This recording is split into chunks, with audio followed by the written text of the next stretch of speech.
Hey,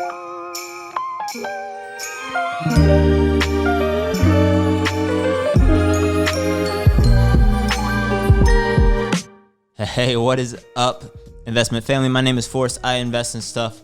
Today's video is a really important one. I want to talk to you about why you need to be buying these dips. I've had tons of conversations with a lot of, let's just say, fearful people, seeing the crypto market has crashed and everybody's freaking out, losing their minds, wondering what they should do. Is it time to sell? Should we be getting out? Should we be getting back in? So I'm going to talk about all those things, what moves you should be making, and also just some of the mindset that we should have as investors. I'm going to throw up some charts as we do this. Before all that, though, if you find any value out of this video at all, please do hit the subscribe button, help a brother out, share this with two of your friends, hit the like button. I appreciate each and every one of you. Let's go ahead and jump right in.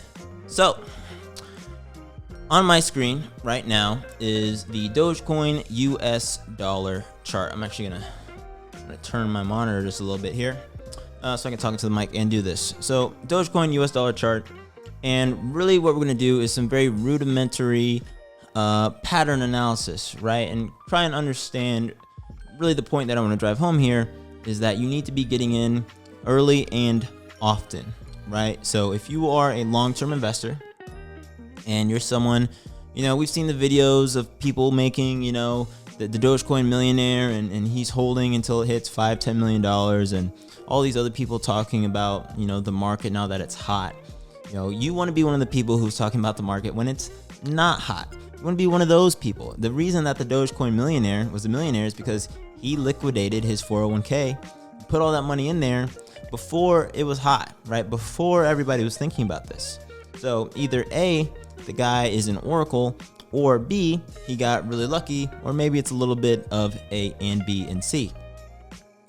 The point is, if you want to make a lot of money, there's really only a few ways to do it. But what you're not going to be able to do is get in, once the train, the bus, your vehicle of choice, your locomotion of choice has already left the station. You got to get on board before the tickets are hot, before it's crowded, before they're running out of seats. I can keep painting this picture, right? You want to do it before the storm gets bad, and they got to raise prices because now it's a riskier train ride, right? You got to do it before, train rides are super popular. Everybody wants to get on one because it's tourist season. You know what I'm saying? Like, you got to do it before it's hot. So let's take a look at this chart. We're looking at the Dogecoin US dollar chart. It's set in log mode right now. So if I go to percentage, this will probably look like, if you're not used to looking at charts, this is what the Dogecoin chart basically typically looks like, right? So let's go ahead and put this back in logarithmic form. And really what this does is it helps us understand kind of the impact of price changes here. So basically what this allows us to visualize is when you put this in this mode, using this button on the bottom right, we can see how percentage changes are relative to each other, right? So a move from $1 to $2 is the same as a move from $2 to $4 in this view. It's just nice to understand how our money is actually, the size of our money is moving. But in any case, I just want to look for some rudimentary patterns here. So let's just look here on the left side of the screen. Go ahead and grab this. We can see some pretty sideways trading. Cool. Then we see that it looks like it took off, right? Did some number there. And then it came back down, it pushed up here over time. And we're looking at a daily chart here, by the way. So this is going back into February of last year. Traded sideways for a very long time. Cool. Then it pushed up again. Cool, right? We can actually see here, if we take a deeper dive into this sequence of days here from, it looks like the 16th of April, 17th, 18th, 19th, 20th, right? Very interesting pattern here. If we take a look back here at January 29th, very similar. This is a very, very similar pattern, right? And trading and psychology really are the same thing. If we're looking at this and you're saying, Forrest, what are you trying to tell me here? Like, what is the point of this? This is psychology. We're actually looking at, when we look at a chart, we're actually observing the ways that people have moved in the market, right? So we're not just looking at a chart as if the chart is moving itself. No, these are actually observations of trades that people have actually made, right? So whenever we're looking at a chart, And I know this sounds so simple, but people often get this backwards. They think that looking at a chart, we're actually predicting, like this line has its own life. No, really, we're looking at the way that society and all of the active participants of this market are deciding to play this game. And games or often have rules, or what we call a meta, and that's really what we're trying to identify here. I'm making a ton of analogies here just to highlight that how charts can be important, even if we're just looking back on how previous action could help inform future actions. Obviously, I'm not a financial advisor. Past performance does not promise future returns, yada, yada, yada, whatever. So taking a look here, we can see here that after some consolidation on low volume, there was a push. And then it looks like people sold out after the push, right? So people who made a lot of money wanted to get their money out. Let's just assume that's what it is. Get their money out, pushes back up, trades horizontal for whatever reason. There could have been some news events here, don't remember. Trades horizontal, same thing happens again. Pushes up, people who made money get out, people get back in. People who made money get out, people get back in, right? And then it pushes back up again. So I actually made a tweet a while ago saying that I think that Dogecoin is going to go back down to around 30 cents or so, which is what it looks like it's done here. And basically, I mean, if I can actually click and drag this here, we can see, in my opinion, really what we know we should expect. So we should expect it to trade in this range. If we're looking at this relative to the other price action, we should expect it to trade in this 30-cent range for a while, right? As it consolidates, volume settles down. People that are shaky or who got in near the top here are likely going to sell out because they're novice investors, right? So there's a lot of hype people coming in. A lot of people got in the 40s, 50s, cost basis. They're going to sell. They probably shouldn't, but they will because they know what they're doing. They're going to sell. It's going to put a lot of downside pressure. It's going to hold here in the 30s as smarter investors come in and buy because they probably also sold near the top if they got in earlier. There's a lot of different things that create downward and upward pressure at the same time, but we can expect consolidation around the 30s, and then we'll see after this accumulation pattern another push up into what I believe are going to be new all-time highs for Dogecoin. Right around the $1.15 mark is my little mental target right now. I can't remember what chart I actually put it on because there's so many Doge charts right here that have different histories, but there's actually kind of this bull pattern that we can see here that I believe is forming yet again. If we change this here, let's just go ahead and put this back into its normal mode. We actually don't even need this anymore now I'm thinking about it, but let's talk about the mindset. So mindset is everything in investing, and I think to kind of highlight this point, we'll go ahead and look at another chart. Let's just look at Bitcoin, right?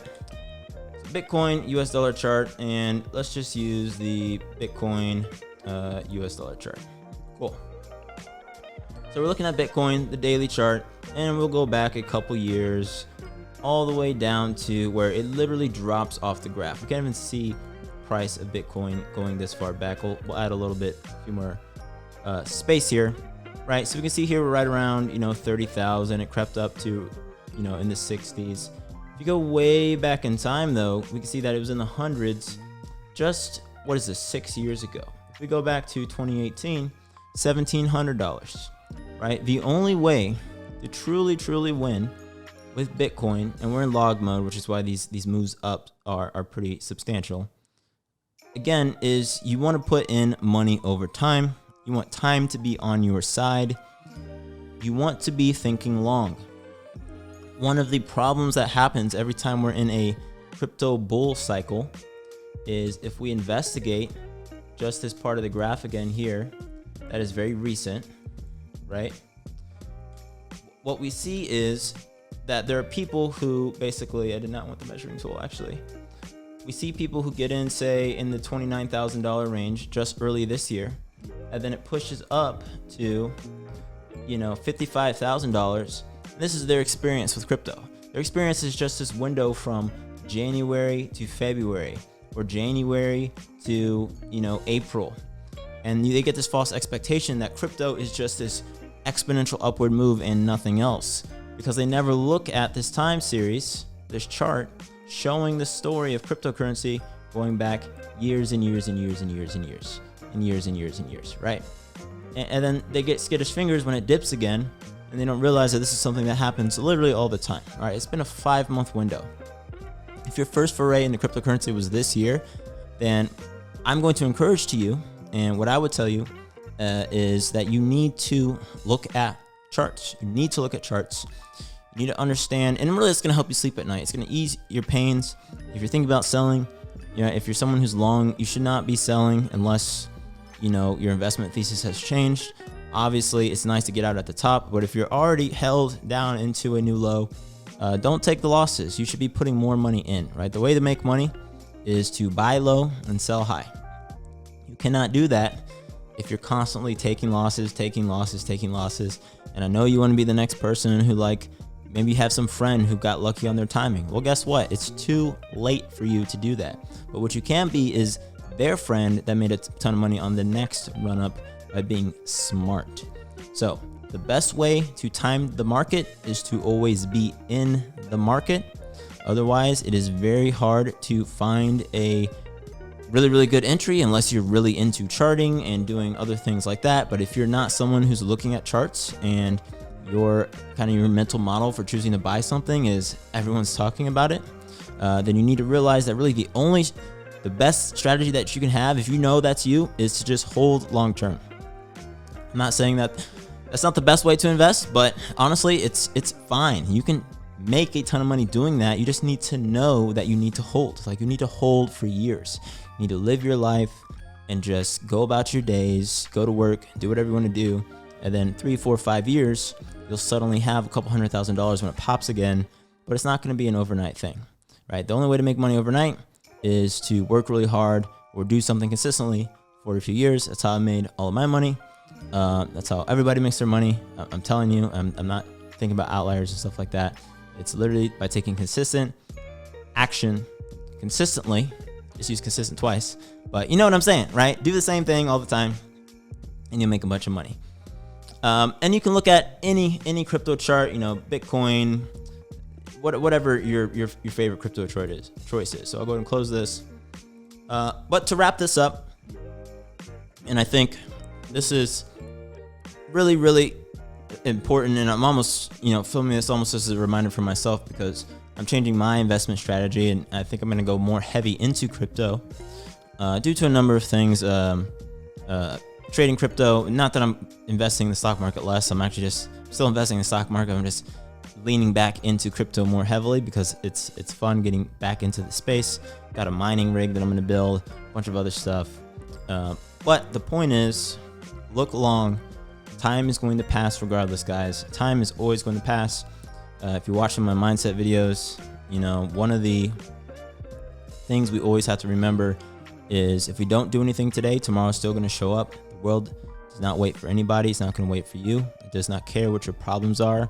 It doesn't care how you feel. It doesn't matter where you started. The world, the environment does not care. You just got to put in the consistent action and use time to your benefit. We often think of time as, our enemy, but it can be our friend due to the power of compound interest and things like that. So make time your friend, use it wisely, invest often and early in your finances, in your emotional state, in your body, right? The earlier that you can commit time, energy, money into these things, the more time you will have where you can reap the benefits, the earlier it will pay off, right? If it takes 5 years for $1 to turn into 1,000, then I want to invest that dollar yesterday, right? But the second best time I can do that is today. So there's no point in waiting, right? If you're waiting for a better opportunity, well, guess what? It's going to take time to find that. So you might as well do what you can today. And in my opinion, that'll get you to the next best opportunity even faster. But in any case, I hope you appreciated this video. My name is Forrest. I think everybody should invest in things, including you. If you don't, it's really silly. I don't know why you're here if you're not investing in stuff. But that's it for this video. So peace.